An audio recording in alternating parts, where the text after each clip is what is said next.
Perasaan lega akan muncul selepas wawancara usai. Deg-degan yang mungkin sebelumnya ada, berangsur-angsur menghilang. Kendati pun begitu, tugas Sobat Den Malik belum berhenti sampai di situ. Masih ada beberapa hal yang dianjurkan untuk diperhatikan dan tidak diabaikan. Hal itu antara lain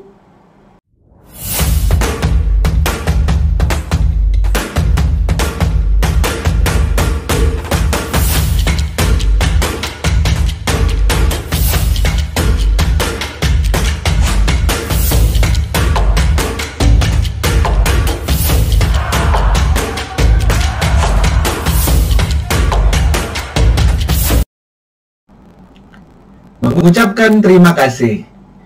Selain mengucapkan terima kasih sebelum meninggalkan ruangan, mengirimkan email tanda terima kasih juga saya anjurkan.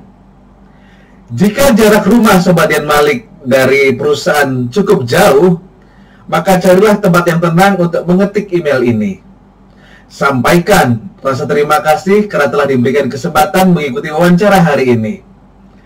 Hal yang sepele ini dapat menjadi pembeda dari kandidat yang lain. Mengisi tabel matriks proses rekrutmen. Tabel matriks proses rekrutmen ini berisikan nomor urut, nama-nama perusahaan, alur proses mulai dari pengiriman CV, psikotes, wawancara HRD, wawancara user sampai dengan penandatanganan surat perjanjian kerja, dan di sampingnya ada kolom catatan yang berisikan kesalahan yang tidak boleh diulangi lagi. Tabel matriks proses rekrutmen ini akan membantu Sobat Den Malik untuk mengoreksi diri sendiri dan mempersiapkan Sobat Den Malik untuk menjadi lebih baik lagi dalam proses berikutnya. Pengisian tabel matriks proses rekrutmen kurang lebih seperti ini. Nomor 1, misalnya PT ABC. Alur prosesnya kita sudah mengirimkan CV. Pada kolom catatan, kita bisa isi CV sudah terkirim namun tidak dipanggil. Kemungkinan karena posisi yang dilamar tidak sesuai dengan kualifikasi. Dari situ, Sobat Den Malik melakukan koreksi diri sehingga mengirimkan CV untuk posisi yang sesuai dengan kualifikasi. Sehingga muncul nomor 2, PT DEF. Akhirnya alur prosesnya bergeser menjadi mengikuti psikotes. Pada kolom catatan bisa diisi psikotes berlangsung kurang mantap karena ketika tes Pauli ujung pensil patah sehingga kehabisan waktu karena meraut pensil. Koreksi yang Sobat Den Malik lakukan adalah menyiapkan pensil yang diraut pada kedua ujungnya sehingga muncul misalnya nomor 3, PT FGH. Akhirnya kita melewati psikotes dan mengikuti wawancara HRD. Pada kolom catatan kita bisa isi wawancara HRD juga berlangsung kurang mantap karena kurangnya usaha mencari informasi perusahaan. Dari situ Sobat Den Malik melakukan kembali koreksi diri dengan mencari lebih banyak lagi informasi tentang perusahaan sehingga muncul nomor 4, FGH HIJ, PT HIJ.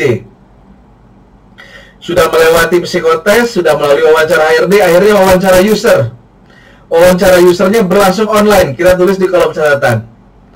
Wawancara online dengan user berlangsung putus-putus karena jaringannya kurang baik.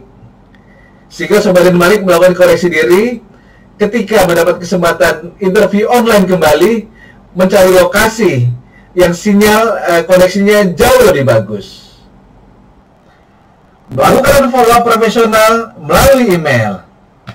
Kegiatan follow-up ini menunjukkan besarnya minat Sobat Den Malik untuk bekerja di perusahaan. Perusahaan akan semakin memperhitungkan Sobat Den Malik, terutama jika kualifikasi Sobat Den Malik memang cocok untuk mengisi posisi yang kosong. Sebaiknya, kegiatan ini dimulai beberapa hari setelah wawancara. Bisa dimulai dari 3 hari sampai 1 minggu. Perhatikan pula jam kirimnya. Sobat Den Malik bisa mengirimkan di pagi hari sekitar jam 9 atau di siang hari selepas jam makan siang.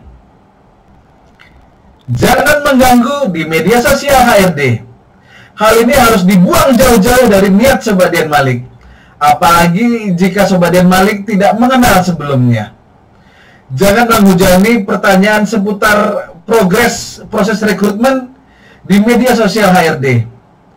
Apalagi berusaha sok akrab, HRD bisa merasa risih dan terganggu privasinya. Sobat Dan Malik lebih baik bersabar dan menunggu. Tidak memperbaharui status media sosial seiring dengan proses rekrutmen. Kegiatan berikutnya yang tidak dianjurkan adalah memposting setiap proses rekrutmen yang Sobat Dan Malik ikuti. Bila perusahaan mengetahuinya, dan terutama bila Sobat Dan Malik belum mendapatkan izin, Sobat Dan Malik bisa dianggap membocorkan hal-hal yang dianggap rahasia oleh perusahaan. Tentu hal ini bukan merupakan kabar baik bagi proses rekrutmen yang sedang Sobat Dan Malik ikuti. Tetap berusaha mencari pekerjaan lain. Sembari menunggu informasi hasil dari perusahaan, Sobat Dan Malik tetap dapat terus mengirimkan CV atau mengikuti proses rekrutmen di tempat lain. Hal ini untuk mengantisipasi hal terburuk. Misalnya Sobat Dan Malik tidak diterima, dan Sobat Dan Malik sudah punya cadangan kesempatan di perusahaan lain. Bila akhirnya memang tidak diterima atau ditolak, Sobat Dan Malik bisa mengirimkan email mengucapkan terima kasih atas kesempatan yang diberikan. Pengalaman tersebut bisa menjadi pelajaran berharga bagi Sobat Dan Malik yang akan menjadikan Sobat Dan Malik lebih siap dan matang lagi. Demikianlah 6 tips selepas wawancara kerja. Bila Sobat Dan Malik merasa informasi ini bermanfaat, bisa tolong di-share seluas-luasnya. Bisa juga like dan subscribe. Like dan subscribe dari Sobat Dan Malik adalah energi bagi saya untuk terus berkarya dengan semangat. Sampai jumpa di video berikutnya. See you Sobat Dan Malik.